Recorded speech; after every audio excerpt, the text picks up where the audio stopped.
ಧರ್ಮಸ್ಯ ಹ್ಯಾಪವರ್ಗಸ್ಯ ನಾರ್ಥೋರ್ಥಾಯೇಹ ಕಲ್ಪತೆ ನಾರ್ಥಸ್ಯ ಧರ್ಮೈಕಾಂತಸ್ಯ ಕಾಮೋ ಲಾಭಾಯ ಹಿ ಸ್ಮೃತಃ. ಭಾಗವತದ ಮೊದಲ ಸ್ಕಂದದ 2ನೇ ಅಧ್ಯಾಯದ ಶ್ರವಣ ಈಗ ನಡೆದಿದೆ. ಶೌನಕಾದಿ ಋಷಿಗಳು ಸೂತರನ್ನ ಪ್ರಶ್ನಿಸಿದರು. ನೀವು ನಮಗೆ ಭಾಗವತ ಪ್ರವಚನ ಹೇಳಿ ಅಂತ. ಆ ಸೂತರು ಭಾಗವತವನ್ನು ಜಗತ್ತಿಗೆ ಕೊಟ್ಟಂಥ ಶುಕಾಚಾರ್ಯನನ್ನ ಮೊದಲು ನಂಬಿಸಿದರು. ಅದಾದ ಬಳಿಕ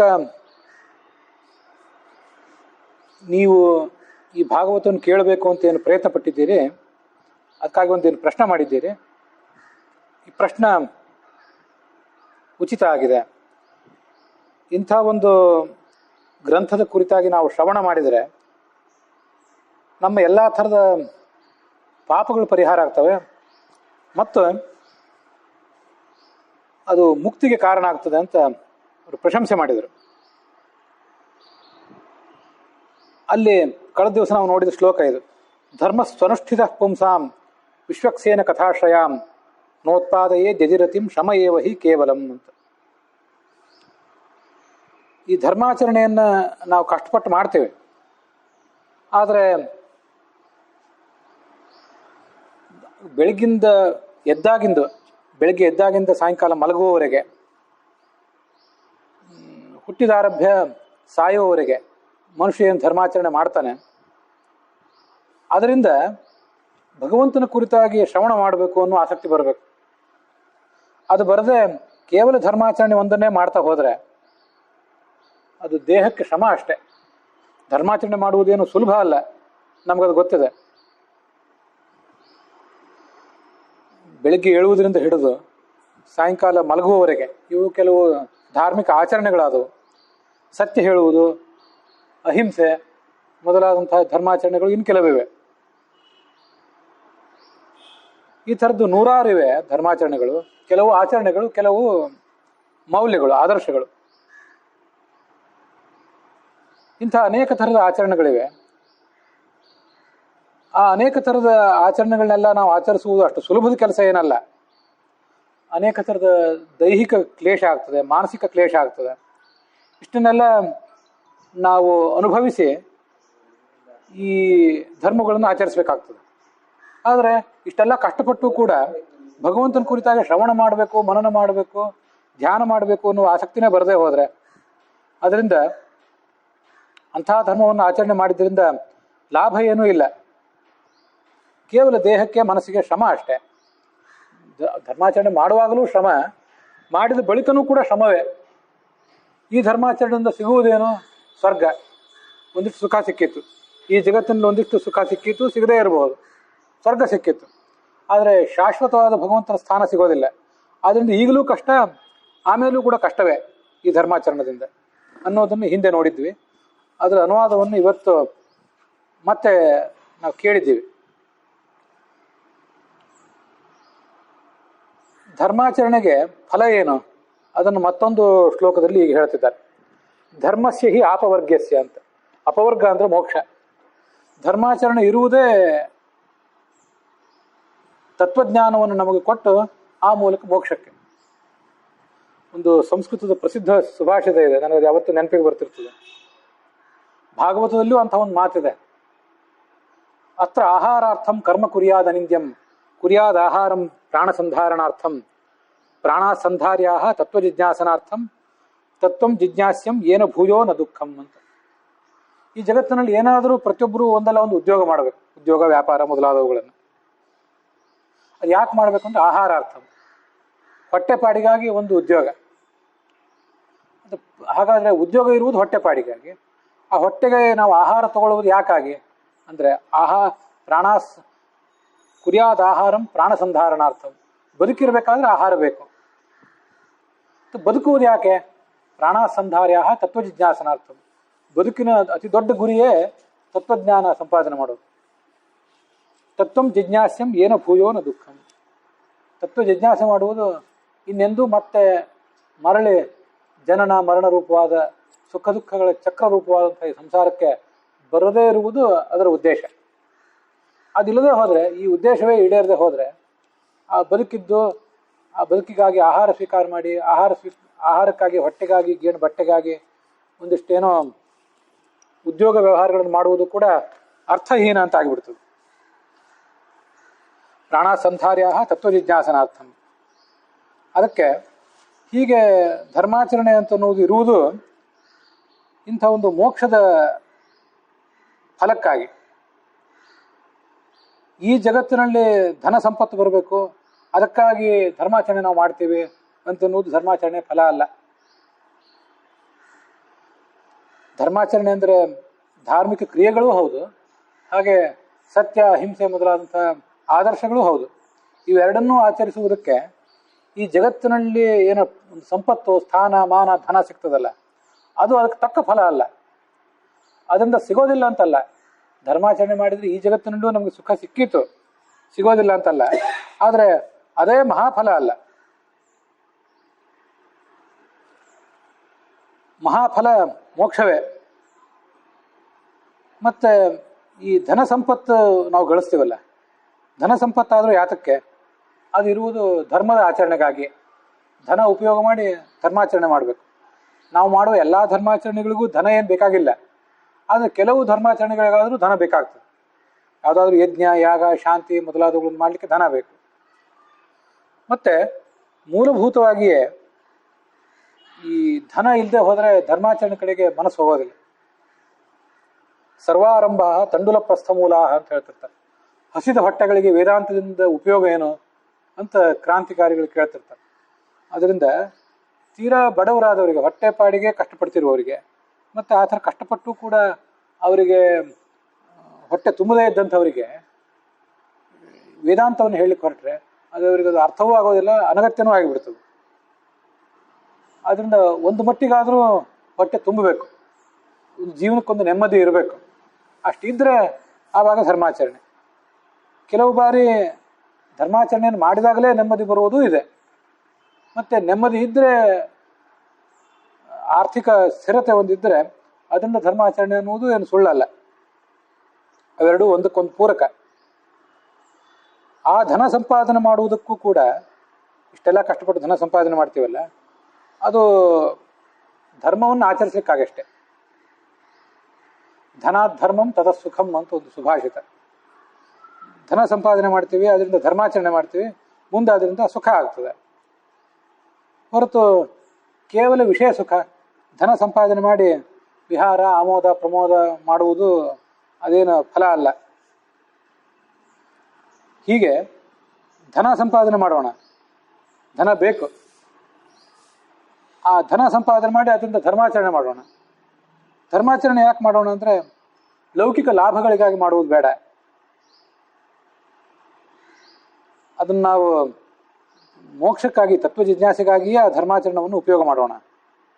ಕರ್ಮಗಳನ್ನು ಆಚರಿಸಿದ್ರಿಂದ, ನಿರಂತರ ಸತ್ಕರ್ಮಗಳನ್ನೇ ಮಾಡ್ತಾ ಹೋಗಿದ್ದರಿಂದ ಮನುಷ್ಯನ ಮನಸ್ಸಿನಲ್ಲಿ ಸತ್ಸಂಸ್ಕಾರ ಮೂಡ್ತದೆ. ಆ ಥರ ಸತ್ಸಂಸ್ಕಾರ ಮೂಡಿದ ಮೇಲೆ ಅಲ್ಲಿ ಶುದ್ಧವಾದ ಜ್ಞಾನ ಬರುವುದು ಸಾಧ್ಯ.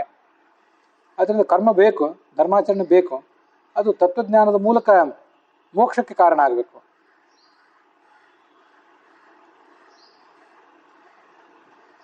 ಕಾಮಸ್ಯ ನೇಂದ್ರಿಯ ಪ್ರೀತಿ ಲಾಭೋ ಜೀವತಿ ಯಾವತ ಜೀವಸ್ಯ ಅತತ್ವ ಜಿಜ್ಞಾಸೋಹ ನಾರ್ಥೋ ಯಶ್ಚೇಹ ಕರ್ಮಭಿ ಅಂತ ಮುಂದಿನ ಶ್ಲೋಕ.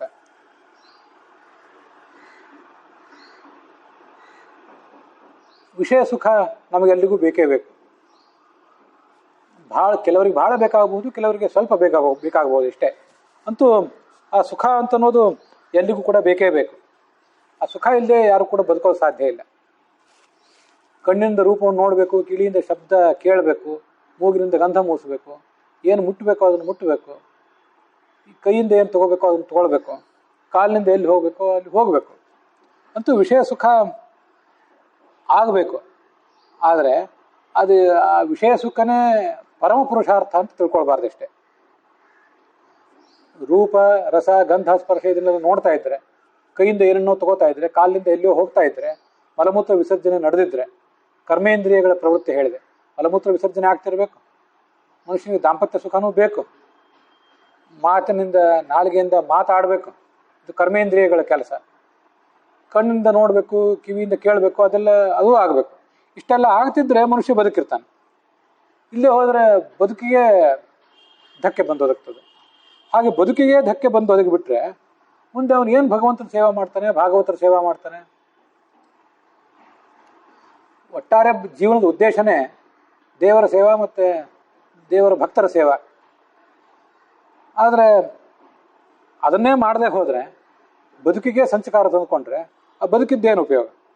ಆದ್ದರಿಂದ ಭಗವಂತನ ಭಾಗವತರ ಸೇವೆಗಾಗಿ ನಮ್ಮ ಜೀವನ ಮೀಸಲಿರಬೇಕು.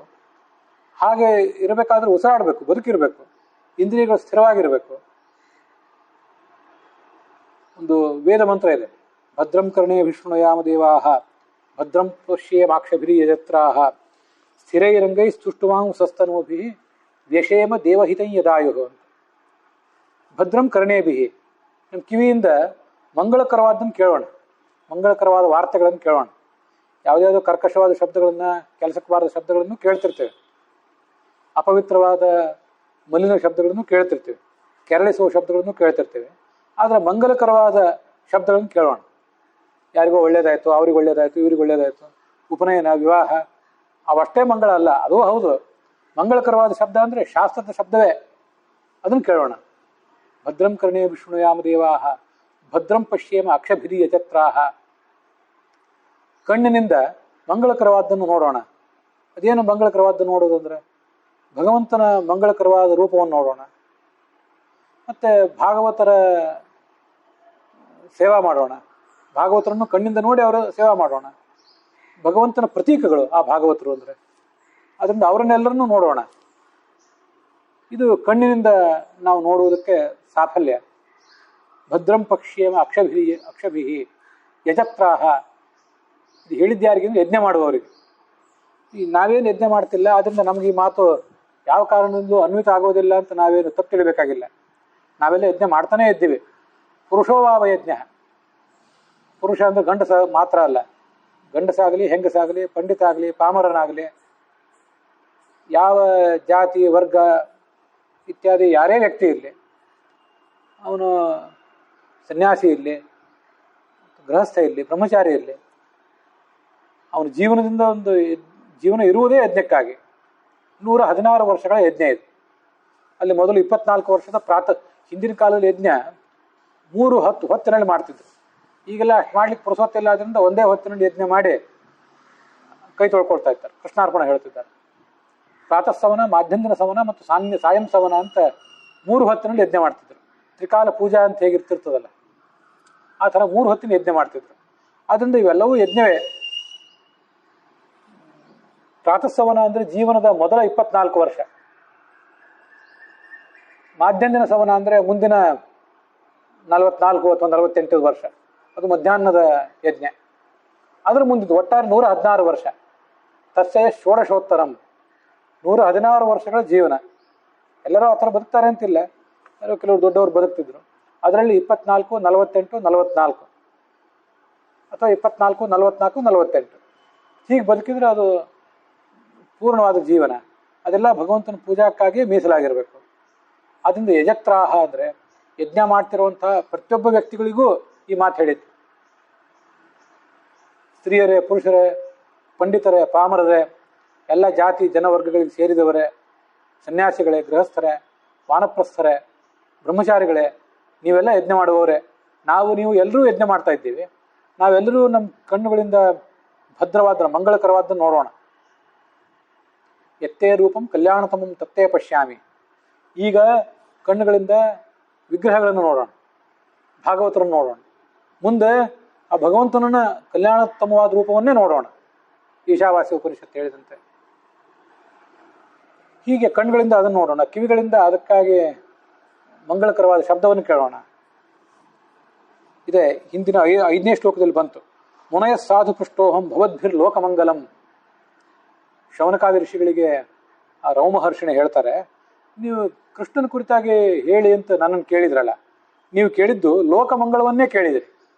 ಲೋಕಕ್ಕೆ ಏನು ಮಾಡಿದರೆ ಮಂಗಳ ಆಗ್ತದೋ ಅದನ್ನೇ ಕೇಳಿದ್ರಿ ನೀವು. ಅದು ಬಹಳ ದೊಡ್ಡ ಕೆಲಸನೇ ಮಾಡಿದ್ದೀರಿ. ಯಾಕಂದ್ರೆ ಅದೇ ಭದ್ರ. ಅವನೇ ಮಂಗಳ, ಅವನೇ ಭದ್ರ. ಯಾಕೆ ರಾಮ ಭದ್ರ ಅಂತಿರ್ತಾರೆ ಅಂದರೆ, ರಾಮಶ್ಚಾಸೋ ಭದ್ರಶ್ಚ. ಅವನೇ ರಾಮಚಂದ್ರನೇ ರಾಮಭದ್ರ, ಅವನನ್ನೇ ಮಂಗಳ ಅಂತಲೂ ಹೇಳ್ತಾರೆ. ಪವಿತ್ರಾಣಾಂ ಪವಿತ್ರಂ ಯೋ ಮಂಗಲಾನಾಂ ಚ ಮಂಗಲಂ ದೈವತಾಂ ದೈವತಾನಾಂ ಚ ಅಂತ ವಿಷ್ಣು ಸಹಸ್ರನಾಮ. ಅವನನ್ನೇ ಮಂಗಳ ಅಂತಲೂ ಹೇಳಿದೆ, ಪವಿತ್ರ ಅಂತಲೂ ಹೇಳಿದೆ. ಆದ್ದರಿಂದ ಭಗವಂತನೇ ಮಂಗಳ, ಭಗವಂತನೇ ಪವಿತ್ರ. ನೀವು ಕೇಳಿದ್ದು ಜಗತ್ತಿನ ಮಂಗಳವನ್ನೇ ಆಯಿತು. ಆದ್ದರಿಂದ ಎಲ್ಲರೂ ಕೂಡ ಯಜತ್ರಾಹ, ಯಜ್ಞ ಮಾಡುವವರೇ ಕಿವಿಯಿಂದ ಹೀಗೆ ಕೇಳೋಣ, ಕಣ್ಣಿಂದ ಇದು ನೋಡೋಣ. ಸ್ಥಿರೈರಂಗೈ ಸುಷ್ಟುವಾಂಸಃ ವ್ಯಶೇಮ ದೇವಹಿತಂಯದಾಯು. ಸ್ಥಿರೈ ಅಂಗೈ, ನಮ್ಮ 5 ಕರ್ಮೇಂದ್ರಿಯ, 5 ಜ್ಞಾನೇಂದ್ರಿಯ, ನಮ್ಮ ಮನಸ್ಸು ಇದೆಲ್ಲವೂ ಕೂಡ ಸ್ಥಿರವಾಗಿರಲಿ. ಯಾವುದೇ ಮನೋರೋಗ ನಮ್ಮನ್ನು ವಯಸ್ಸು ಆಗ್ತಾ ಇದ್ದಂತೆ ಬಾಧಿಸದೇ ಇರಲಿ. ಆರೋಗ್ಯವಂತವಾದ ಮನಸ್ಸಿನಿಂದ ನಾವು ಬದುಕುವಂತಾಗಲಿ, ಆರೋಗ್ಯವಂತವಾದ ದೇಹದಿಂದ ನಾವು ಬದುಕುವಂತಾಗಲಿ. ಅದಿದ್ದರೆ ನಮಗೂ ನೆಮ್ಮದಿ ಇರ್ತದೆ. ಸುಷ್ಟುವಾಂಸಃ, ಭಗವಂತನ ಸ್ತೋತ್ರ ಮಾಡೋಣ. ದೇವಹಿತಂಯದಾಯು, ದೇವತಾ ಕಾರ್ಯಕ್ಕಾಗಿ ಮೀಸಲಿರುವ ಆಯುಷ್ಯವನ್ನು ಬದುಕೋಣ. ಇದು ಅಥರ್ವವೇದದ ಮಂಗಲಾಚರಣೆ. ಅಥರ್ವವೇದದ ಉಪನಿಷತ್ತುಗಳು, ಮಾಂಡೂಕ, ಮುಂಡಕ ಮೊದಲಾದ ಉಪನಿಷತ್ತುಗಳು, ಷಟ್ಪ್ರಶ್ನೋಪನಿಷತ್ತು ಮೊದಲಾದ ಉಪನಿಷತ್ತುಗಳೇನಿವೆ, ಅದಕ್ಕೆ ಸಂಬಂಧಪಟ್ಟಂಥ ಮಂಗಲಾಚರಣೆ ಇದು. ಅದಕ್ಕಾಗಿ ಅದನ್ನು ನೆನಪು ಮಾಡಿಕೊಂಡೆ. ಆದ್ದರಿಂದ ಹೀಗೆ ನಮಗೆ 5 ಕರ್ಮೇಂದ್ರಿಯದಿಂದ, 5 ಜ್ಞಾನೇಂದ್ರಿಯದಿಂದ ಏನನ್ನು ಮಾಡಬೇಕಾಗಿತ್ತು ಅದನ್ನು ಮಾಡದೆ ಹೋದರೆ, ಕಣ್ಣು ಮುಚ್ಕೊಂಡು ಕೂತ್ರೆ, ಕಿವಿ ಮುಚ್ಕೊಂಡು ಕೂತ್ರೆ, ಅದರಿಂದ ಆದೀತೇನು? ಜೀವನವೇ ನಡೆಯೋದಿಲ್ಲ. ಜೀವನವೇ ನಡೆಯದೆ ಹೋದರೆ ಭಗವಂತನ ಸೇವೆ ಆಗೋದು ಹೇಗೆ? ಭಾಗವತರ ಸೇವೆ ಆಗೋದು ಹೇಗೆ? ಆದ್ದರಿಂದ ಒಂದಿಷ್ಟು ಅನುಭವಿಸೋಣ. ರೂಪ, ರಸ, ಗಂಧ ಎಲ್ಲನೂ ಅನುಭವಿಸೋಣ, ತಿನ್ನೋಣ, ನೋಡೋಣ. ಜೀವೇಮ ಶರದಶತಂ, ಯಜುರ್ವೇದದ ಮಧ್ಯಾಹ್ನ ಸಂಧ್ಯಾವಂದನದಲ್ಲಿ ಉಪಯುಕ್ತವಾದ ಮಂತ್ರಗಳು. 100 ವರ್ಷ ಬದುಕಬೇಕು ಅಂತ ಅಪೇಕ್ಷೆ ಪಡೋಣ. ಯಾಕೆಂದರೆ ಶೃಣವಾಮ ಶರದಶತಂ, 100 ವರ್ಷ ಕೇಳೋಣ.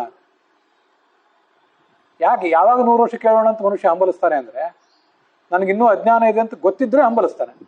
ನನಗೇನು ಅಜ್ಞಾನ ಇಲ್ಲ, ಕೇಳಬೇಕಾದನ್ನೆಲ್ಲ ಕೇಳಿ ಆಗಿದೆ, ಅಥವಾ ಅದನ್ನು ಕೇಳಿ ಏನು ಉಪಯೋಗ ಇಲ್ಲ ಅಂತ ಅವನಿಗೆ ಭ್ರಮೆ ಬಂದರೆ ಕೇಳಬೇಕು ಅನ್ನೋ ಹಂಬಲವೇ ಬರೋದಿಲ್ಲ. ಶೃಣವಾಮ ಶರದಶತಂ ಅಂತ ಬಾಯಿಂದ ಮಾತೇ ಹೊರಡೋದಿಲ್ಲ.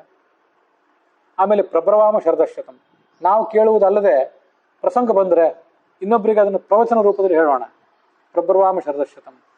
ಅಜಿತಾಶ್ಯಾಮ ಶರದಶತಂ, ಇನ್ನೊಬ್ಬರಿಗೆ ಮಣಿಯದೆ, ಯಾವ ಅಂತಃಶತ್ರುಗಳಿಗೂ ಬಾಹ್ಯ ಶತ್ರುಗಳಿಗೂ ಮಣಿಯದೆ ನಾವು ಬದುಕೋಣ.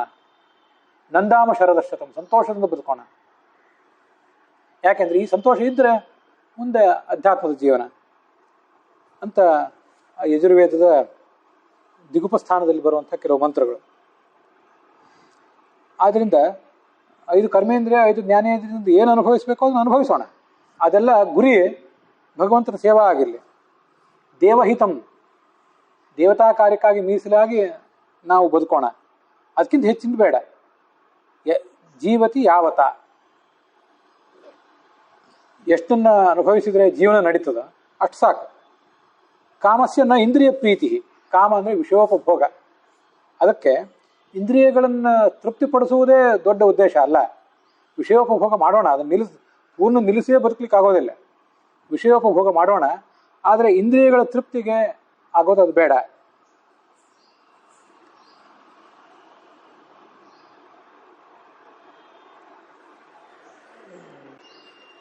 ಯಾವತ್ ಭ್ರಿಯೇತ ಜಠರಂ ತಾವತ್ ಸತ್ವಂ ಹಿದೇಹಿನಾಂ ಅಧಿಕಂ ಯೋಭಿಮನ್ಯೇತ ಸಸ್ತೇನೋ ದಂಡಮರ್ಹತಿ ಅಂತ ಭಾಗವತದಲ್ಲೇ ಮುಂದೆ 5-6ನೇ ಸ್ಕಂದಗಳಲ್ಲಿ ಬರುವಂಥ ಒಂದು ಮಾತು. ಧನ ಸಂಪಾದನೆ ಬಗ್ಗೆ ಈ ಹಿಂದಿನ ಶ್ಲೋಕದಲ್ಲಿ ಬಂತಲ್ಲ. ಧನನೂ ಬೇಕು. ಅದು ಯಾವತ್ ಭ್ರಿಯೇತ ಜಠರಂ, ನಮ್ಮ ಹೊಟ್ಟೆ ತುಂಬಲಿಕ್ಕೆ ಎಷ್ಟು ಬೇಕೋ ಅಷ್ಟು ಧನ, ಹೊಟ್ಟೆ ತುಂಬಲಿಕ್ಕೆ ಎಷ್ಟು ಬೇಕೋ ಅಷ್ಟು ಕಾಳು ಕಡಿ ಎಲ್ಲನೂ ಬೇಕು. ಅದನ್ನು ಸಂಪಾದನೆ ಮಾಡಲಿಕ್ಕೆ ಎಷ್ಟು ಪ್ರಯತ್ನ ಬೇಕೋ ಅಷ್ಟು ಪ್ರಯತ್ನ ಸಾಕು. ಅದಕ್ಕಿಂತ ಹೆಚ್ಚಿನ ದುಡಿತ, ವ್ಯಾಪಾರ, ಉದ್ಯೋಗ ಬೇಕಾಗಿಲ್ಲ. ಯಾಕೆಂದರೆ ಅಧಿಕ ಧನ ಗಳಿಸ್ಬೇಕು ಅಂದರೆ ಅಧಿಕ ಪ್ರಯತ್ನದಿಂದ ಆಗಬೇಕು. ಅನೇಕ ಸರಿ ನಾನು ಅದನ್ನು ನಿಮ್ಮೆಲ್ಲರ ಮುಂದೆ ಹೇಳಿದ್ದಿದೆ. ದುಡ್ಡಾದರೂ ಸುಮ್ಮನೆ ಬರೋದಿಲ್ಲ. ಕಳ್ತನ ಮಾಡುವುದಾದ್ರೂ ದೊಡ್ಡ ಕಷ್ಟವೇ. ಒಂದು ದೃಷ್ಟಿಯಿಂದ ಪ್ರಾಮಾಣಿಕತನದಿಂದ ದುಡ್ಡು ಗಳಿಸೋದಕ್ಕಿಂತ ಕಳ್ತನ ಮಾಡುವವರಿಗೆ ಹೆಚ್ಚು ಎಚ್ಚರಿಕೆ, ಹೆಚ್ಚು ಶ್ರಮ ಇರಬೇಕಾಗ್ತದೆ. ಮತ್ತೊಂದು ದೃಷ್ಟಿಯಿಂದ ಕಳ್ತನ ಮಾಡೋದು ಸುಲಭ, ಪ್ರಾಮಾಣಿಕತನದಿಂದ ದುಡ್ಡು ಗಳಿಸೋದು ಕಷ್ಟ. ಏನೇ ಇರಲಿ, ದುಡ್ಡು ಗಳಿಸುವಾಗಲೂ ಕಷ್ಟ, ಆಮೇಲೂ ಕಷ್ಟವೇ. ಅದರಿಂದ ಅದೇನಷ್ಟು ಸುಲಭದ ಕೆಲಸ ಅಲ್ಲ. ಆದರೆ ಅದರ ಉದ್ದೇಶ ಏನಿರಬೇಕು? ನಮ್ಮ ಹೊಟ್ಟೆ ಹೊರೀಲಿಕ್ಕೆ ಮಾತ್ರ ದುಡ್ಡು ಸಾಕು, ಅದಕ್ಕಿಂತ ಹೆಚ್ಚಿನ ಧನ ಸಂಪಾದನೆ ಬೇಕಾಗಿಲ್ಲ. ಅದಕ್ಕಿಂತ ಹೆಚ್ಚಿನ ಧನ ಏನಾದರೂ ನಮ್ಮಲ್ಲಿ ಸಂಗ್ರಹಿತ ಆದರೆ ಅದು ಇನ್ನೊಬ್ಬರಿಗೆ ದಾನಕ್ಕಾಗಿ ಕೊಡಬೇಕು. ಅದನ್ನು ಹಾಗೆ ಇಟ್ಕೊಂಡು ಕೂತಿದ್ರೆ ಸಹ ಸ್ಥೇನಃ, ಅವನು ಕಳ್ಳ, ಸಹ ದಂಡಮರ್ಹತೆ, ಅವನಿಗೆ ನೀನೇ ತಿಳಿದು ನೀನೇ ದಂಡನೆ ಕೊಟ್ಕೋಬೇಕು ನಿನಗೆ, ಇಲ್ಲ ರಾಜರಾದರೂ ದಂಡ ಕೊಡಬೇಕು. ಆದರೆ ಈಗಿನ ಕಾಲದಲ್ಲಿ ರಾಜರು ಕಳ್ಳರೇ ಆಗಿರೋದ್ರಿಂದ ಅಥವಾ ಕಳ್ಳರೇ ರಾಜರ ಪದವಿಯಲ್ಲಿ ಕೂತಿರೋದ್ರಿಂದ ದಂಡ ಕೊಡುವವರು ಯಾರು? ಪ್ರಜೆಗಳು ಕಳ್ಳರು, ರಾಜರು ಕಳ್ಳರು ಅಂತ ಆಗಿಬಿಟ್ಟಾಗ ದಂಡ ಕೊಡುವವರು ಯಾರಿಲ್ಲ. ಕೊನೆಗೆ ಈ ರಾಜರನ್ನು ಪ್ರಜೆಗಳನ್ನು ಇಬ್ಬರನ್ನು ದಂಡನೆಗೆ ಒಳಪಡಿಸ್ತಾನೆ ಭಗವಂತ. ದಂಡೋ ದಮಯಿತಾ ದಮಃ ಅಂತ ಕರೆಸ್ಕೊಂಡಿರುವ ಭಗವಂತ ಖಂಡಿತವಾಗಿಯೂ ದಂಡನೆಗೆ ಒಳಪಡಿಸಿಯೇ ಒಳಪಡಿಸ್ತಾನೆ. ಜೀವಸ್ಯ ಅತತ್ವ ಜಿಜ್ಞಾಸೋಹ, ಬದುಕಿದ್ದೆವು, ಜೀವ ಈ ಆತ್ಮ ಬದುಕಿದ್ದಾನೆ. ನಾ ಅರ್ಥ ಎಷ್ಟೇ ಕರ್ಮಭಿ, ನಾನಾ ಥರದ ಕರ್ಮಗಳನ್ನೇನೋ ಮಾಡಿದೆ, ಆದರೆ ಅತತ್ವ ಜಿಜ್ಞಾಸೋಹ, ತತ್ವ ಜಿಜ್ಞಾಸೆ ಕಡೆ ಗಮನವೇ ಇಲ್ಲ. ಆ ಥರ ಮಾಡಿದ್ರಿಂದ ನಾ ಅರ್ಥ, ಏನು ಪ್ರಯೋಜನ ಇಲ್ಲ. ಇದು ಈಗ ನಾವು ಬದುಕಿರುವ ಘಟ್ಟ ಏನಿದೆ, ಈಗಿನ ಕಾಲದ ಘಟ್ಟ, ಇದಕ್ಕೆ ಬಹಳ ಮಹತ್ವದ್ದು ಈ ಮಾತು ಕಾಣಿಸ್ತದೆ. ಯಾಕೆಂದರೆ ತತ್ವಜ್ಞಾನ ಪಡೆಯುವ ಉದ್ದೇಶ ಇಲ್ಲದೇ ಕರ್ಮಾಚರಣೆ ಮಾಡುವುದು ಅನ್ನೋದೇನಿದೆಯಲ್ಲ, ಪ್ರತಿಯೊಬ್ಬರು ಕೂಡ ಕರ್ಮಾಚರಣೆ ಮಾಡ್ತಿದ್ದಾರೆ. ಇತ್ತೀಚೆಗೆ ಕರ್ಮಾಚರಣೆ ಮಾಡಬೇಕು ಅನ್ನೋ ಹಂಬಲ ಬಹಳ ಎಲ್ಲರಲ್ಲೂ ಮೂಡ್ತಿದೆ. ಎಲ್ಲಿ ನಾವು ನಮ್ಮ ಸಮುದಾಯ ಮಾತ್ರ ತಗೋತೀವಿ, ಹಾಗಲ್ಲ. ಎಲ್ಲ ಧರ್ಮಗಳು, ವಿದೇಶಿ ಧರ್ಮಗಳು, ವಿದೇಶಿ ಸಂಸ್ಕೃತಿಗಳು, ಎಲ್ಲರಲ್ಲೂ ಕೂಡ ನಮ್ಮ ಧರ್ಮಕ್ಕೆ ಸಂಬಂಧಪಟ್ಟ ಲಾಂಛನಗಳನ್ನು ಧರಿಸ್ಬೇಕು, ಅದಕ್ಕೆ ಸಂಬಂಧಪಟ್ಟ ಪ್ರಾರ್ಥನೆಗಳನ್ನು ಮಾಡಬೇಕು, ಅದಕ್ಕೆ ಸಂಬಂಧಪಟ್ಟ ಮಂದಿರಗಳನ್ನು, ಪ್ರಾರ್ಥನಾ ಗೃಹಗಳನ್ನು ನಿರ್ಮಾಣ ಮಾಡಬೇಕು. ಎಲ್ಲರಲ್ಲೂ ಒಂದು ಹಂಬಲ. ಜನರಲ್ಲಿ ದುಡ್ಡು ಇರೋದ್ರಿಂದ ಹೆಚ್ಚಿನ ಪ್ರಮಾಣದಲ್ಲಿ ದುಡ್ಡು ಸಂಗ್ರಹ ಆಗ್ತದೆ, ಸಂಗ್ರಹಿತ ಆಗ್ತದೆ. ಇದನ್ನೆಲ್ಲರೂ ಮಾಡ್ತಿದ್ದಾರೆ. ಸನಾತನ ಧರ್ಮದವರು ನಮ್ಮವರು ಮಾಡ್ತಿದ್ದಾರೆ, ನಮ್ಮಲ್ಲಿ ಎಲ್ಲ ಪಂಗಡಗಳು ಮಾಡ್ತಾ ಇವೆ. ಸ್ಪರ್ಧೆಯಿಂದ ಅವ್ರು ಮಾಡಿದ್ರೆ ಅಂತ ನಾವು ಒಂದು ಮಾಡಿಬಿಡೋಣ ಅಂತ ಇವರು ಮಾಡ್ತಾರೆ. ಈ ಊರಿನಲ್ಲಿ ಯಾಕೆ ನಮ್ಮ ಊರಲ್ಲಿ ಏನು ಕಡಿಮೆ ಅಂತ ಅವರು ಮಾಡ್ತಿದ್ದಾರೆ. ದೇವಾಲಯಗಳು ಹೆಚ್ಚುತ್ತಾ ಇವೆ, ಪ್ರಾರ್ಥನಾ ಮಂದಿರಗಳು ಹೆಚ್ಚುತ್ತಿವೆ, ಆಯಾ ಧರ್ಮಗಳನ್ನು ಆಚರಣೆ ಮಾಡುವವರು ಹೆಚ್ಚುತ್ತಿದ್ದಾರೆ. ಯಾವುದಾದ್ರೂ ಒಂದು ಗುರುವಾರ, ಸಂಬಂಧಪಟ್ಟ ವಾರ, ಶ್ರಾವಣ ಮಾಸವೋ ಅಂತ ನೋಡಿಬಿಟ್ರೆ ಏನಪ್ಪ ಇದೇನು ವೈಕುಂಠವೋ ಕೈಲಾಸವೋ ಅನ್ನುವಂತೆ ಜನ ಭಾರಿ ಭಯಭಕ್ತಿಯಿಂದ ಧರ್ಮಧ್ವಜ ಅಂತ ಭಾಗವತ ಅವ್ರನ್ನ ಒಂದು ಕಡೆ ಹಾಸ್ಯ ಮಾಡ್ತದೆ. ಧ್ವಜ ನಾವು ಕೈಯಲ್ಲಿ ಹಿಡಿದಿರ್ತೀವಲ್ಲ, ಅದು ಮೇಲೆ ಕಾಣಿಸ್ತಿರ್ತದೆ, ಒಳಗೆ ಕೆಳಗಿರೋ ವ್ಯಕ್ತಿ ಕಾಣಿಸ್ತಿರೋದಿಲ್ಲ. ಎಲ್ಲರದು ಮೇಲಿನ ಲಾಂಛನ ಕಾಣಿಸ್ತಿರ್ತದೆ. ಒಬ್ಬನ ತಲೆ ಮೇಲೆ ಒಂದೇನೋ, ಮತ್ತೊಬ್ಬನ ತಲೆಯಲ್ಲಿ ಮತ್ತೊಂದು, ಹಣೆ ಮೇಲೆ ಒಂದು, ಕೆಳಗೊಂದು, ಮೇಲೊಂದು, ಕೈಯಲ್ಲಿ ಒಂದು, ನಾನಾ ಥರದ ಲಾಂಛನಗಳು ಎಲ್ಲರಲ್ಲೂ ಕಾಣಿಸ್ತೇವೆ. ಈ ಉತ್ಸಾಹ ಕಾಣಿಸ್ತದೆ.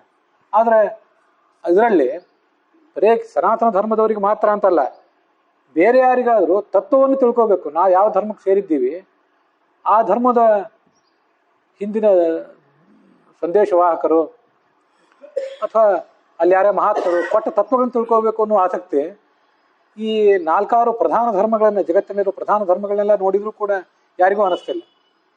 ಆದ್ದರಿಂದ ಧರ್ಮದ ಹೆಸರಿನಲ್ಲಿ, ಅಧ್ಯಾತ್ಮದ ಹೆಸರಿನಲ್ಲಿ ಯಾರೊಬ್ಬರು ಗುರುಗಳು ಬರ್ತಾರೆ, ದೊಡ್ಡ ಕಾರ್ಯಕ್ರಮ ನಡೀತದೆ ಅಂದರೆ ದೊಡ್ಡ ಪ್ರಮಾಣದಲ್ಲಿ ಜನ ಸೇರ್ತಾರೆ. ಉಳಿದು ಪೂಜೆ ಪುನಸ್ಕಾರ, ಪಲ್ಲಕ್ಕಿ ಉತ್ಸವಗಳು, ಜಾತ್ರೆಗಳೆಲ್ಲ ನಡೀತವೆ. ಅದೇ ಆ ಗುರುಗಳು ಪ್ರವಚನ ಕೊಡ್ತೀನಿ ಅಂತ ಕೂತ್ರೆ ಈ ಸೇರಿದ ಜನ ಅಲ್ಲಿರೋದಿಲ್ಲ. ಸಣ್ಣ ಸಣ್ಣ ಗುರುಗಳ ಕಥೆ ಅಲ್ಲ, ದೊಡ್ಡ ಗುರುಗಳದ್ದು ಇದೇ ಕಥೆನೇ. ಹೀಗೆ ತತ್ವ ಜಿಜ್ಞಾಸೆ ಮಾಡಬೇಕು ಅನ್ನೋ ಹಂಬಲವೇ ಇಲ್ಲದೆ ಹೋದರೆ ಇಷ್ಟೆಲ್ಲ ನಿಷ್ಠೆಯಿಂದ, ಸಂಭ್ರಮೋತ್ಸಾಹಗಳಿಂದ, ಕೆಲವು ಬಾರಿ ನಮ್ಮ ನಿಷ್ಠೆ ಅದು ಮತಾಂಧತೆ ಆಗುವಷ್ಟು ಮಿತಿ ಮೀರ್ತಿರ್ತದೆ. ಇಷ್ಟೆಲ್ಲ ಕಷ್ಟಪಟ್ಟು ಆ ಧರ್ಮಾಚರಣೆ ಮಾಡಿದ್ದರಿಂದ ಏನು ಉಪಯೋಗ?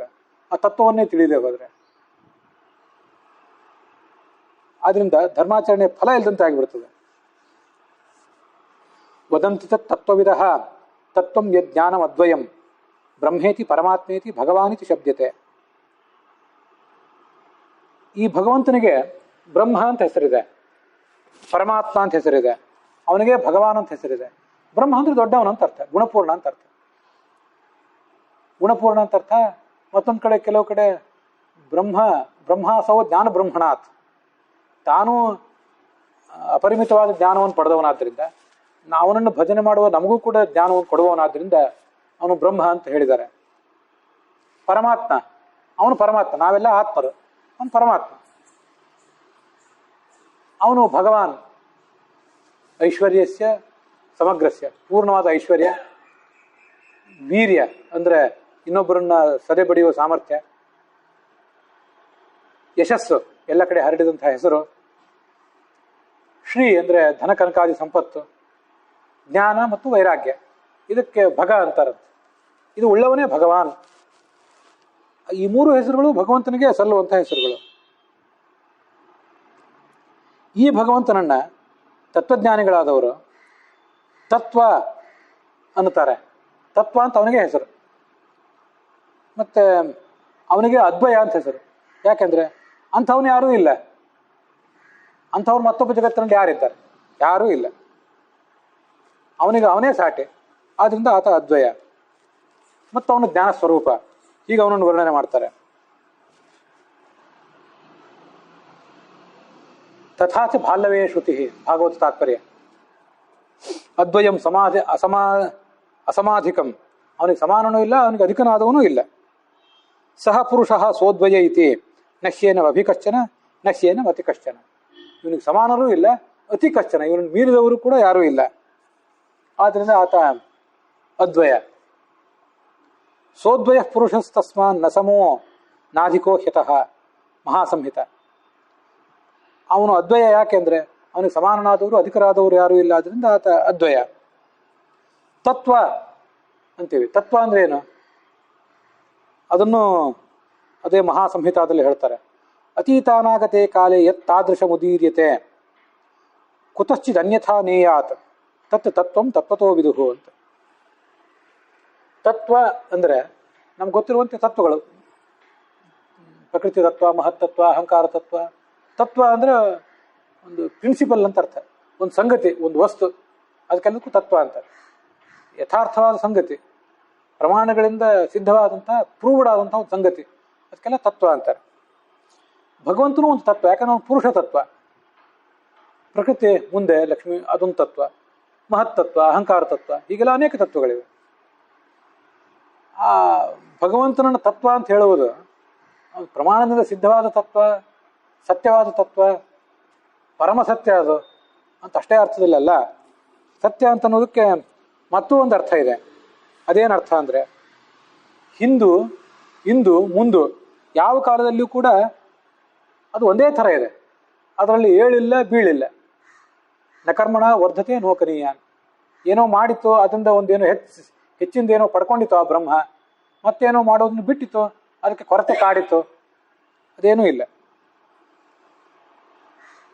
ಭೂತ ಭವಿಷ್ಯತ್ ವರ್ತಮಾನ ಕಾಲದಲ್ಲಿಯೂ ಈಗಿರುವಂತೆ ಹಿಂದೂ ಇತ್ತು, ಮುಂದೂ ಇತ್ತು. ಯಾವುದು ವ್ಯತ್ಯಾಸವನ್ನು ಹೊಂದೋದಿಲ್ಲ. ಅದರಿಂದ ಅದು ತತ್ವ ಅನ್ಬೇಕಂತ. ಹೀಗೆ ತತ್ವ ಅನ್ನೋ ಶಬ್ದಕ್ಕೆ ಇದು ಅರ್ಥ.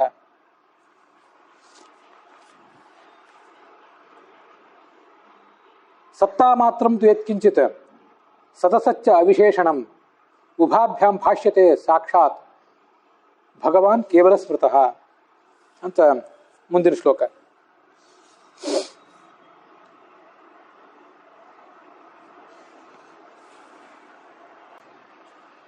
ಭಗವಂತನನ್ನ ಕೇವಲ ಅಂತ ಯಾಕೆ ಹೇಳ್ತಾರೆ ಅಂದರೆ ಅವನ ದೇಹ ಬೇರೆ ಅಲ್ಲ, ಅವನ ಸ್ವರೂಪ ಬೇರೆ ಅಲ್ಲ. ಆ ಕಾರಣಕ್ಕಾಗಿ ಅವನನ್ನ ತತ್ವ ಅಂತ ವರ್ಣನೆ ಮಾಡ್ತಾರೆ. ಮತ್ತೆ ಅವನ ಜ್ಞಾನ ಏನಿದೆ, ಅವನ ಜ್ಞಾನ ಅಂತ ಹಿಂದಿನ ಶ್ಲೋಕದಲ್ಲಿ ಹೇಳಿದರು. ಜ್ಞಾನ ಸ್ವರೂಪ ಅವನು ಅಂತ. ಅವನಿಗೆ ಬಂದಿರುವಂತಹ ಜ್ಞಾನ ಇದೆಯಲ್ಲ, ಅದು ಈ ಪ್ರಪಂಚವನ್ನ ಕಣ್ಣಿನಿಂದ ನೋಡಿ, ಕಿವಿಯಿಂದ ಕೇಳಿ, ಮೂಗಿನಿಂದ ಮೂಸಿ ಆಮೇಲೆ ಪಡ್ಕೊಂಡ ಜ್ಞಾನ ಅಲ್ಲ. ನಮ್ಮ ಜ್ಞಾನಕ್ಕಿಂತ ಅವನ ಜ್ಞಾನ ವಿಲಕ್ಷಣ. ನಮಗೆ ಈಗ ನಿಮ್ಮ ಜ್ಞಾನ ಮೊದಲು ಇರಲಿಲ್ಲ, ನಿಮ್ಮ ನೋಡಿದ ಮೇಲೆ ನಿಮ್ಮ ಜ್ಞಾನ ಬಂತು. ನೀವು ಮತ್ತೆ ಹೋದ ಮೇಲೆ, ಆ ಕಡೆ ನೀವು ಹೋದ ಮೇಲೆ ನಿಮ್ಮ ಜ್ಞಾನ ನಷ್ಟ ಆಗಿಬಿಡ್ತದೆ. ಮತ್ತೆ ನಿಮ್ಮನ್ನು ನಾನು ನೆನಪು ಮಾಡ್ಕೋಬೇಕಷ್ಟೆ. ಪ್ರತ್ಯಕ್ಷದಿಂದ ನಾನು ನಿಮ್ಮನ್ನು ನೋಡಬೇಕಾದ್ರೆ, ನೀವು ನನ್ನನ್ನು ನೋಡಬೇಕಾದ್ರೆ ನನ್ನ ಕಣ್ಣಿಗೂ ನಿಮಗೂ ಸಂಪರ್ಕ ಆಗಬೇಕು. ಇದು ನಮ್ಮ ಪ್ರತ್ಯಕ್ಷಕ್ಕಿರುವಂತಹ ಇತಿಮಿತಿ. ಜಗತ್ತಿನಲ್ಲಿ ಅನೇಕ ಥರದ ವಸ್ತುಗಳಿವೆ. ಕಾರ್ಯ ವಸ್ತುಗಳು ಮತ್ತು ಕಾರಣ ವಸ್ತುಗಳು. ಕಾರಣ ವಸ್ತುಗಳನ್ನು ಸತ್ ಅಂತ ಹೇಳ್ತಾರೆ, ಕಾರ್ಯ ವಸ್ತುಗಳನ್ನು ಅಸತ್ ಅಂತ ಹೇಳ್ತಾರೆ. ಸತ್ ಅಸತ್ ಅಂತ ಇಲ್ಲಿ ಬಂತಲ್ಲ, ಕಾರ್ಯ ಕಾರಣ ಅಂತ ಅದರ ತಾತ್ಪರ್ಯ, ಅದಕ್ಕೆ ಹಾಗರ್ಥ. ಮಣ್ಣಿದೆ, ಇದು ಕಾರಣ, ಅದು ಸತ್.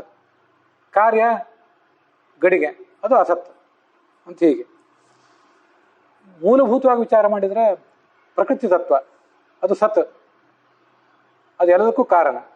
ಅದರಿಂದ ಹುಟ್ಟಿದ್ದು ಮಹತ್ತತ್ವ, ಅಹಂಕಾರ ತತ್ವ, ಪಂಚತನ್ಮಾತ್ರಗಳು, ಪಂಚಮಹಾಭೂತಗಳು, ಅವೆಲ್ಲ ಕಾರ್ಯ, ಅವು ಅಸತ್ತು.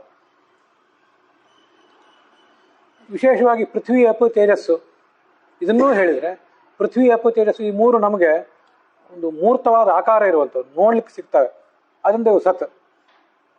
ವಾಯು ಆಕಾಶಗಳು ನೋಡ್ಲಿಕ್ಕೆ ಸಿಗೋದಿಲ್ಲ, ಅನುಭವಕ್ಕೆ ಬರ್ತವೆ, ಅದಕ್ಕೊಂದು ಮೂರ್ತವಾದ ಆಕಾರ ಇಲ್ಲ, ಆದ್ದರಿಂದ ಅವು ಅಸತ್. ಅಂತೂ ಹೀಗೆಲ್ಲ ಅನೇಕ ಸಂಗತಿಗಳಿವೆ. ಅದೇನೇ ಇಲ್ಲಿ ಸತ್ ಅಸತ್ ಕಾರಣ ಮತ್ತು ಕಾರ್ಯಗಳನ್ನು ನಾವು ಕಣ್ಣಿಂದ ನೋಡಿದರೆ ಆವಾಗ ನಮಗೆ ಜ್ಞಾನ, ಕಣ್ಣಿಂದ ನೋಡದೆ ಹೋದರೆ ನಮಗೆ ಜ್ಞಾನ ಬರೋದಿಲ್ಲ. ಇದು ನಮ್ಮ ಜ್ಞಾನಕ್ಕಿರುವಂಥ ಇತಿಮಿತಿ. ನನಗೆ ಬಂದಿರೋ ಜ್ಞಾನ ನಿಮಗಿಲ್ಲ, ನಿಮಗೆ ಬಂದಿರೋ ಜ್ಞಾನ ನನಗಿಲ್ಲ. ಯಾಕಂದರೆ ನೀವು ನೋಡಿದ್ದನ್ನು ನಾನು ನೋಡಿಲ್ಲ, ನಾನು ನೋಡಿದ್ದನ್ನು ನೀವು ನೋಡಿಲ್ಲದೆ ಇರ್ಬೋದು. ಇದೆಲ್ಲರೂ ನಮ್ಮ ಜ್ಞಾನಕ್ಕಿರುವಂಥ ಇತಿಮಿತಿ. ಆದರೆ ಭಗವಂತನ ಜ್ಞಾನಕ್ಕೆ ಈ ಒಂದು ಇತಿಮಿತಿ ಇಲ್ಲ. ಅದು ಯಾವಾಗಲೂ ಎಲ್ಲ ಜ್ಞಾನಗಳು ಕೂಡ ಅವನಿಗಿರುವಂಥ ಜ್ಞಾನ ಏನಿದೆ, ಅವನು ಅಭಿಜ್ಞ, ಮೊದಲನೇ ಶ್ಲೋಕದಲ್ಲಿ ಬಂದಿದೆ. ಅಭಿತಃ, ಸುತ್ತಲೂ ಅವನಿಗೆ ಜ್ಞಾನ ಇದೆ. ಹಿಂದಿನ ಕಾಲದಲ್ಲೂ, ಮುಂದಿನ ಕಾಲದಲ್ಲೂ, ಇಂದಿನ ಕಾಲದಲ್ಲಿಯೂ ಈ ದೇಶ ಮತ್ತೊಂದು ದೇಶ, ಆ ಇನ್ನೊಂದು ಪ್ರದೇಶ, ಈ ವ್ಯಕ್ತಿ ಆ ವ್ಯಕ್ತಿ ಮತ್ತೊಬ್ಬ ವ್ಯಕ್ತಿ, ಹೀಗೆ ಈ ಬ್ರಹ್ಮಾಂಡದಲ್ಲಿ ಒಟ್ಟಾರೆ ಸಮಸ್ತ ವಿಶ್ವದಲ್ಲಿ ಏನೇನು ನಮ್ಮ ಸುತ್ತಮುತ್ತಲು ಇದೆಯೋ ಅದೆಲ್ಲವನ್ನೂ ಪೂರ್ಣವಾಗಿ ತಿಳಿದವನು. ಆದ್ದರಿಂದ ಆತನನ್ನು ಅಭಿಜ್ಞ ಅಂತ ಹೇಳ್ತಾರೆ. ಮತ್ತು ಅವನ ಜ್ಞಾನಕ್ಕೆ ಸತ್ ಮತ್ತು ಅಸತ್ತುಗಳು ಹೀಗೆ ವಿಶೇಷಣ ಆಗಲಿಲ್ಲ. ಸತ್ ಮತ್ತು ಅಸತ್ತುಗಳ ಸಂಪರ್ಕ ಅವನ ಇಂದ್ರಿಯಕ್ಕಾಗಿ ಆಮೇಲೆ ಜ್ಞಾನ ಬರಬೇಕಾಗಿಲ್ಲ ಅವನಿಗೆ. ನಮ್ಮ ಜ್ಞಾನಕ್ಕೆ ಆ ಕಾರಣ ಕಾರ್ಯ ವಸ್ತುಗಳ ಹಾಲು ಕಾರ್ಯ, ಮೊಸರು, ಹಾಲು ಕಾರಣ, ಮೊಸರು ಕಾರ್ಯ. ಕಣ್ಣಿಂದ ನಾವು ನೋಡ್ಬೇಕು, ಅದನ್ನು ನೋಡಿದ ಮೇಲೆ ನಮ್ಗೆ ಆ ಜ್ಞಾನ ಬರೋದು. ಭಗವಂತನ ಜ್ಞಾನಕ್ಕೆ ಆಗಲ್ಲ. ಆದ್ದರಿಂದ ಸತಸಚ್ಚ ಅವಿಶೇಷಣಂ ಅಂತ ಅವನ ಜ್ಞಾನಕ್ಕೆ, ಆ ಭಗವಂತನ ಸ್ವರೂಪವಾದ ಜ್ಞಾನಕ್ಕೆ ಹಾಗೆ ವ್ಯವಹಾರ ಮಾಡ್ತಾರೆ. ಆದ್ರಿಂದ ಸತ್ತ ಮಾತ್ರಂ, ಆ ಭಗವಂತನನ್ನು ಸತ್ತ ಅಂತನೂ ಒಂದು ಹೇಳ್ತಾರಂತೆ. ಯಾಕೆ ಸತ್ತ ಅಂತ ಹೇಳ್ತಾರೆ? ಸತ್ತ ಅಂದ್ರೆ ನಮಗೆ ಗೊತ್ತಿರುವಂತಹ ಅರ್ಥ ಅಸ್ತಿತ್ವ ಅಂತ. ಭಗವಂತನ ಅಸ್ತಿತ್ವ, ಸತ್ತ ಮಾತ್ರ ಅಂದ್ರೆ ಭಗವಂತ ಇದ್ದಾನೆ ಮಾತ್ರ ಅಂತ ಹೀಗೆ ಅರ್ಥ ಆಗ್ತದೆ.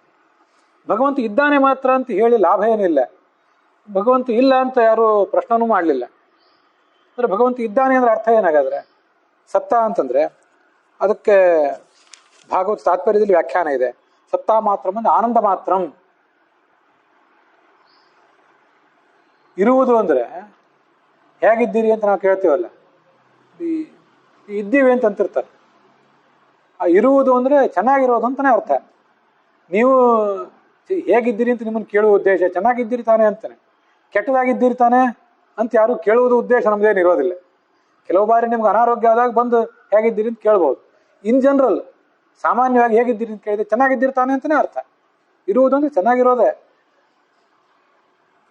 ಆದ್ರಿಂದ ಭಗವಂತ ಇದ್ದಾನೆ ಅಂದ್ರೆ ಚೆನ್ನಾಗಿದ್ದಾನೆ ಅಂತಾನೆ ಅರ್ಥ, ಆನಂದ ರೂಪನಾಗಿದ್ದಾನೆ ಅಂತ ಅರ್ಥ. ನಾವು ಕೆಲವು ಬಾರಿ ಅನಾನಂದ ರೂಪರಾಗಿಯೂ ಇರ್ತೇವೆ, ಆನಂದವನ್ನು ಅನುಭವಿಸ್ತಿರ್ತೀವಿ. ಕೆಲವು ಬಾರಿ ಕಷ್ಟ ಸುಖ ಎರಡನ್ನೂ ಅನುಭವಿಸ್ತೀವಿ. ಆದ್ರೆ ಭಗವಂತ ಇದ್ದಾನೆ ಅಂದರೆ ಆನಂದ ರೂಪನಾಗಿಯೇ ಇದ್ದಾನೆ. ಅಸ ಕಸ್ಮಾದುಚ್ಚಿತೆ ಸತ್ಯ ಐತಿ. ಯಾಕೆ ಭಗವಂತನ ಸತ್ ಅನ್ಬೇಕು? ಪೈಂಗಿ ಶ್ರುತಿ ಹೇಳ್ತದೆ, ನಂದತಿ ನಂದಯತಿ ಚ. ತಾನು ಮಾತ್ರ ಆನಂದನಾಗಿರೋದಲ್ಲ, ನಿಮಗೂ ಆನಂದ ಕೊಡ್ತಾನೆ. ಅವನ ಕುರಿತು ಶ್ರವಣ ಮಾಡ್ರಿ, ಮನನ ಮಾಡ್ರಿ, ಧ್ಯಾನ ಮಾಡ್ರಿ, ನಿಮಗೂ ಮುಕ್ತಿ ಆಗ್ತದೆ. ನೀವು ಕೂಡ ಆನಂದ ಪಡ್ಕೋತೀರಿ.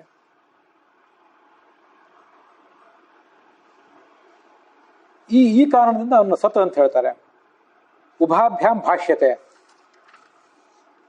ಸಾಕ್ಷಾತ್ ಭಗವಾನ್ ಕೇವಲ ಸ್ಮೃತಃ. ಇಷ್ಟಾದರೂ ಕೂಡ ಆ ಭಗವಂತನ ಸ್ವರೂಪಭೂತವಾದ ಜ್ಞಾನ ಇದೆಯಲ್ಲ, ಅದು ಕಾರ್ಯಕಾರಣ ವಸ್ತುಗಳನ್ನು ನೋಡಿ ಇಂದ್ರಿಯಗೂ ವಿಷಯಕ್ಕೂ ಸಂಪರ್ಕ ಆಗಿ ಆಮೇಲೆ ಬಂದ ಜ್ಞಾನ ಅಲ್ಲ ಅದು. ಆದ್ರೂ ಭಗವಂತನಿಗೆ ಅವೆರಡೂ ಜ್ಞಾನಗಳು ಇದ್ದೇ ಇವೆ. ಉಭಾಭ್ಯಾಮ್, ಕಾರಣ ಜ್ಞಾನವೂ ಇದೆ, ಕಾರ್ಯಜ್ಞಾನವೂ ಇದೆ. ನಮಗೆ ಅನೇಕ ಕಡೆ ಕಾರ್ಯಜ್ಞಾನ ಇರ್ತದೆ, ಕಾರಣ ಜ್ಞಾನ ಇರೋದೇ ಇಲ್ಲ. ಇದು ಹೇಗೆ ಹುಟ್ಟಿತು, ಮೊಸರು ಮೊಸರು ಹೇಗೆ ಹುಟ್ಟಿತು ಅಂತ ಗೊತ್ತಿದೆ, ಯಾಕಂದ್ರೆ ಹಾಲು ತಂದು ಹೆಪ್ಪು ಹಾಕಿದವರು ನಾವೇ. ಹಾಲು ಹೇಗೆ ಹುಟ್ಟಿತು ನಮ್ಗೆ ಕಣ್ಣಿಂದ ನೋಡ್ಲಿಕ್ಕೆ ಸಾಧ್ಯ ಇಲ್ಲ. ಅದು ಹಸು ಹುಲ್ಲು ತಿಂದು ಅದ್ರ ಹೊಟ್ಟೆಯೊಳಗೆ ಹಾಲು ತಯಾರಾಯ್ತು, ಅದು ನಮ್ಗೆ ಗೊತ್ತಿಲ್ಲ. ಅದು ವಿಜ್ಞಾನಿಗಳಿಗೆ ಗೊತ್ತಿರ್ತದೆ. ಅದನ್ನಾದರೂ ಹಸುವಿನ ಹೊಟ್ಟೆಯನ್ನಾದರೂ ಕುಯ್ದು ನೋಡಿದರೆ ಅದು ಹಾಲು ಹೇಗೆ ಹುಟ್ಟುತ್ತದೆ ಅಂತ ಏನು ಕಾಣಿಸೋದಿಲ್ಲ. ಅದನ್ನು ನಮಗೆ ಕಾಣಿಸುವುದು ಸಾಮಾನ್ಯವಾಗಿ ಸ್ಥೂಲ ಮಾತ್ರ, ಪರಿಣಾಮ ಮಾತ್ರ ನಮಗೆ ಕಾಣಿಸೋದು, ಒಳಗಿಂದ ಕಾಣಿಸೋದಿಲ್ಲ. ಆದರೆ ಭಗವಂತನ ಜ್ಞಾನ ಕಾರಣವನ್ನು ಗ್ರಹಿಸ್ತದೆ, ಕಾರ್ಯವನ್ನು ಗ್ರಹಿಸ್ತದೆ. ಅದರಿಂದ ಭಗವತ್ ಸ್ವರೂಪವಾದ ಆ ಜ್ಞಾನ ಅದು ಕಾರಣ ಜ್ಞಾನವೂ ಹೌದು, ಕಾರ್ಯಜ್ಞಾನವೂ ಹೌದು. ನಮಗೆ ನಾನು ಹಾಲಿಂದು ಮತ್ತು ಮೊಸರಿಂದು ಹಾಲಿಗೆ ಕಾರಣವಾದ ಹುಲ್ಲಿನಿಂದ ತಯಾರಾಗುವ ಆ ಹಸುವಿನ ಹೊಟ್ಟೆಯೊಳಗಿನ ಒಂದು ವ್ಯವಸ್ಥೆ, ಅದ್ರ ಬಗ್ಗೆ ದೃಷ್ಟಾಂತ ಕೊಟ್ಟೆ. ಈ ಪ್ರಪಂಚದಲ್ಲಿ ಪ್ರಕೃತಿ ತತ್ವ, ಮಹತ್ತತ್ವ, ಅಹಂಕಾರ ತತ್ವ, ಪಂಚತನ್ಮಾತ್ರಗಳು, ಪಂಚಮಹಾಭೂತಗಳು ಅಂತಿವೆಯಲ್ಲ. ನಮಗೆ ಸ್ಥೂಲವಾಗಿ ಕಾಣಿಸೋದೇನು? ಹರಿಯುವ ನದಿ, ನೀರು, ಬಾವಿ, ಸಮುದ್ರ ಕಾಣಿಸ್ತದೆ, ಕುಡಿಯುವ ನೀರು ಕಾಣಿಸ್ತದೆ, ನಾವು ಓಡಾಡುವ ನೆಲ ಕಾಣಿಸ್ತದೆ, ಉರಿಯುವ ಬೆಂಕಿ, ಬೆಳಗುವ ಸೂರ್ಯ, ಇವೆಲ್ಲ ತೇರಿಸಿ ಕಾಣಿಸ್ತದೆ. ಬೀಸುವ ಗಾಳಿ ನಮ್ಮ ಚರ್ಮಕ್ಕೆ ಸ್ಪರ್ಶೇಂದ್ರಿಯಕದ ಅನುಭವಕ್ಕೆ ಬರ್ತದೆ. ಆಕಾಶ, ನಮ್ಮ ಸುತ್ತಮುತ್ತಲೂ ಆಕಾಶ ಇದೆ ಅಂತ ಅನ್ನೋದು ನಮಗೆ ಸಾಕ್ಷಿಗೆ ವೇದ್ಯ ಆಗ್ತದೆ. ಇಲ್ಲ ವಿಷಯ ಸರಿ. ನೀರು ಕಾರ್ಯ. ನೀರು ಹೇಗೆ ಹುಟ್ಟಿತು ನಮಗೆ ಗೊತ್ತಿಲ್ಲ, ವಿಜ್ಞಾನಿಗಳಿಗೆ ಗೊತ್ತಿದೆ. H2O ಅಂತಾರೆ ಅವರು. 2 ಹೈಡ್ರೋಜನ್ ಪರಮಾಣುಗಳು, 1 ಆಕ್ಸಿಜನ್ ಪರಮಾಣು ಸೇರಿ ನೀರು ಹುಟ್ಟಿತು ಅಂತಾರೆ. ನೀರಿಗೆ ಕಾರಣ ಅದು ಅವ್ರಿಗೆ ಗೊತ್ತಿದೆ. ಅವರು ಕೂಡ ವೈಜ್ಞಾನಿಕ ಪ್ರಯೋಗಗಳ ಮೂಲಕ ಅದನ್ನು ತಿಳಿದಿದ್ದಾರೆ. ಅದೇನು ಹುಟ್ಟುತ್ತಾ ಯಾವ ವಿಜ್ಞಾನಿಗೂ H2O ಅಂತ ತಿಳಿದಿರಲಿಲ್ಲ. ಹುಟ್ಟುತ್ತಾನೆ ಅವರು ಅಜ್ಞಾನಿಗಳಾಗೇ ಇದ್ದರು. ವಿಶೇಷ ಸಾಧನಗಳ ಮೂಲಕ ನೀರು ಹೇಗೆ ಹುಟ್ಟಿತು ಅಂತ ತಿಳ್ಕೊಂಡ್ರು. ಭೂಮಿ ಹೇಗೆ ಹುಟ್ಟಿತು? ಹಿಂದೆ ದ್ರವರೂಪವಾಗಿತ್ತು, ಅದೇನು ಮತ್ತೆ ಅದು ಘನೀಭೂತ ಆಯಿತು ಅಂತೆಲ್ಲ ವಿವರಣೆ ಕೊಟ್ಟರು. ಬೆಂಕಿ ಅಂದ್ರೆ ಏನು? ಬೆಂಕಿಯಲ್ಲಿರುವ ಒಳಗಿರುವ ಘಟಕಗಳೇನು? ಪೃಥ್ವಿಯಲ್ಲಿ ಒಳಗಿರುವಂಥ ಪರಮಾಣುಗಳೇನು? ಎಲೆಕ್ಟ್ರಾನ್, ನ್ಯೂಟ್ರಾನ್, ಪ್ರೋಟಾನ್ ಅಂತೆಲ್ಲ ಇರ್ತದೆ. ಅದೆಲ್ಲ ನಮಗೇನು ಗೊತ್ತಿದೆ? ಅವ್ರಿಗೆ ಒಂದಿಷ್ಟು ಗೊತ್ತಿದೆ, ಅವರಿಗೂ ಪೂರ್ಣ ಗೊತ್ತಿಲ್ಲ. ದೊಡ್ಡ ದೊಡ್ಡ ವಿಜ್ಞಾನಿಗಳು ಕೂಡ ಕೆಲವು ವಿಷಯದಲ್ಲಿ ಅಜ್ಞಾನಿಗಳೇ ಆಗಿರ್ತಾರೆ. ನಮಗೆ ಗೊತ್ತಿರುವ ಕೆಲವು ವಿಷಯಗಳು ಅವ್ರಿಗೆ ಗೊತ್ತಿಲ್ಲದೆ ಇರುವಂತಿರ್ತದೆ. ಆದ್ರಿಂದ ಬಹುತೇಕ ನಮಗೆಲ್ಲಿಗೂ ಕೂಡ ಕಾರ್ಯದ ಬಗ್ಗೆ ಗೊತ್ತಿದೆ, ಕಾರಣದ ಬಗ್ಗೆ ಗೊತ್ತಿಲ್ಲ. ಮತ್ತೆ ನಮಗೆ ಕಾರಣದ ಬಗ್ಗೆ ಗೊತ್ತಿಲ್ಲ ಅನ್ನೋದಷ್ಟೇ ಅಲ್ಲ, ಅದನ್ನ ತೊಗೊಂಡು ಏನು ಮಾಡಬೇಕಾಗಿದೆ ಅಂತ ನಮ್ಮದು ಆಲೋಚನೆ.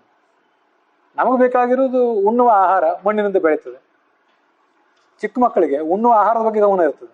ಆಹಾರ ಹೇಗೆ ಬೆಳೀತದೆ, ಧಾನ್ಯ ಏನು, ಇದೇನೂ ಗೊತ್ತಿರೋದಿಲ್ಲ ಮಕ್ಕಳಿಗೆ.